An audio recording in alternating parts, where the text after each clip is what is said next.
All right, so the end of capitalism, is it possible? Is it going to happen here in the United States? Probably not. But looking at the numbers, it's just really, it's scary. You have the top 1% essentially control around 30 to 40% of the wealth in the country. And the top 10%, I believe it's around 2/3. So the top 10% of people in terms of wealth own 66% roughly of the money or of the wealth in the country. And I think the number is the bottom 50% combined control like 2.5% of the wealth. So you have basically 50% of people in the United States have nothing collectively as a group. Sounds a lot like something that happened in the 1800s or the 1800s until about 1865. It sounds like slavery. Now, I would say that obviously people's working conditions are better and their housing situation is, most people have an apartment or they have somewhere safe to live, and they're not having to work out in the hot sun all day long. Maybe some people might have to do that, but they still don't have much money. They only have 2% or 3% of the wealth, the bottom 50% of people in the country. So is there an answer to fix that? Can this continue to go on where the top 1% of people control such a huge percentage of the money? The top 10% of people are controlling 2/3 of all the money. It leads to a situation of haves and have-nots. If you're in the group that has money and has assets, you're living a great life. You're living like a movie type lifestyle. You can have multiple homes, fancy cars, big investment accounts, go on nice vacations, buy whatever you want. You don't have to even think about what it costs because you're a multi-millionaire. It doesn't really matter. Then you got basically 50% of people that have next to nothing or probably close to paycheck, if not already there. Or worse, they're in debt. So they have a mountain of debt and they're paycheck to paycheck. So they can't really get out of their debt. They've dug themselves in such a deep debt hole. And the income that they make is usually just about enough so that they can make it to next month. But they can't really ever dig themselves out of the hole. And so there's, we're talking about a completely different thing here. If you're in the hole already and you don't make enough money, you're never going to get out of the hole.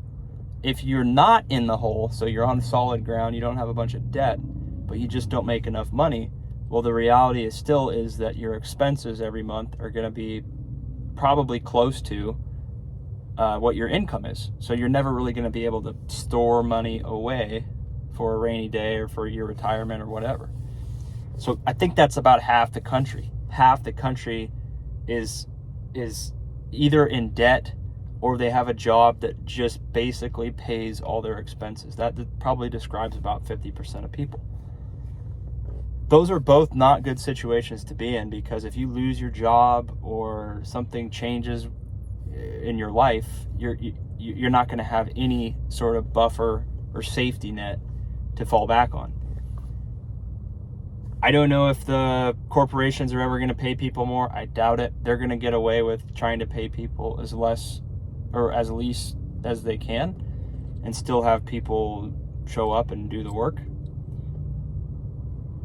So it's tough to say if anything will really ever change there. I just don't think you can have 50% of the country be essentially in poverty and still, have that system work long term, because it's exploiting people at the bottom. If you're one of the people that doesn't have anything, it's hard to see how your life really gets any better.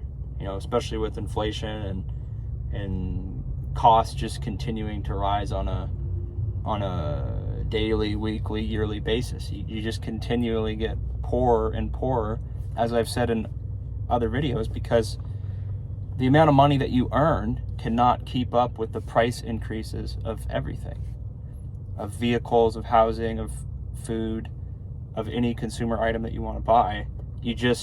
Your dollars do not go as far as they did last year or 5 years ago or 10 years ago. And it's really not what you earn, it's what you can get with that money. Like, what does that money actually get you? $100,000 was a lot of money 20, 30 years ago because it bought you a lot more things. It got you a lot more services or products or a home. $100,000 today, again, depending on where you live, it might go farther, but it just doesn't get you that much, especially if you're paying taxes on that.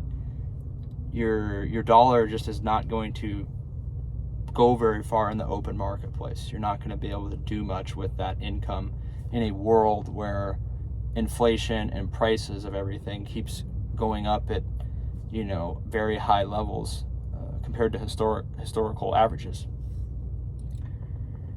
So you guys let me know what you think. I'm just rambling again, but hard to think that this system's going to continue when so many people have essentially nothing. I'm not saying they're like it's a slavery type situation, but economic slavery maybe, where so many people are stratified kind of in the bottom tier of society, and it's hard to see a way out for them,